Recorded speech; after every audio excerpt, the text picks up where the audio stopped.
বিতর্কের কেন্দ্র বিবিসির প্যানোরামা অনুষ্ঠান। সম্প্রতি ট্রাম্পের দুটি ভিন্ন সময়ের বক্তব্য একসঙ্গে সম্পাদনা করে উপস্থাপনের ঘটনায় ব্রিটিশ সংবাদ মাধ্যমটি ঘিরে আলোচনা শুরু হয়েছে।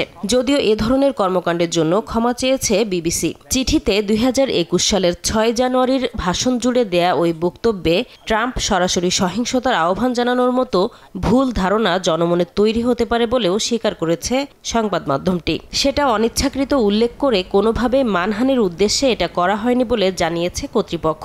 তবে কোনো ধরনের ক্ষতিপূরণ দিতে অস্বীকৃতি জানিয়েছে সংবাদ মাধ্যমটি।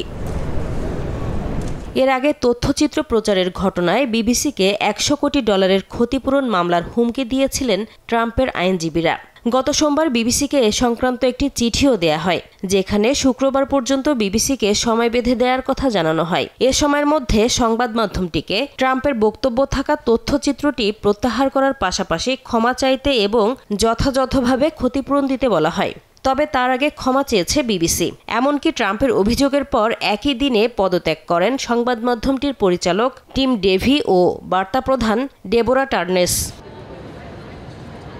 এদিকে বিবিসির একজন মুখপাত্র জানিয়েছেন, রোববার পাওয়া একটি চিঠির প্রেক্ষিতে বিবিসির আইনজীবীরা প্রেসিডেন্ট ট্রাম্পের আইনজীবীদের কাছে চিঠি পাঠিয়েছেন। বিবিসির চেয়ারম্যান শামির শাহ আলাদাভাবে হোয়াইট হাউসে একটি ব্যক্তিগত চিঠি পাঠিয়েছেন। চিঠিতে এ ধরনের কর্মকাণ্ডের জন্য প্রেসিডেন্ট ট্রাম্পের কাছে দুঃখ প্রকাশ করেন তিনি, যেখানে বিবিসির প্রামাণ্যচিত্রটি পুনরায় প্রচারের কোনো পরিকল্পনা নেই বলেও জানানো হয়।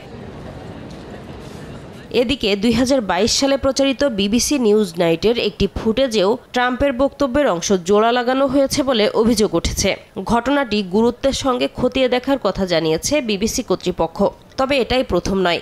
গাজায় যুদ্ধ পরিস্থিতির তথ্য ভুলভাবে উপস্থাপন, আরবি সংস্করণে ইসরায়েলি পক্ষপাত কিংবা ট্রান্সজেন্ডারের অধিকার সংক্রান্ত প্রতিবেদন একপাক্ষিকভাবে উপস্থাপন সহ নানা ক্ষেত্রেও সংবাদ মাধ্যমটির বিরুদ্ধে পক্ষপাতিত্বের অভিযোগ রয়েছে। নাসরিন রুমি, সময় সংবাদ।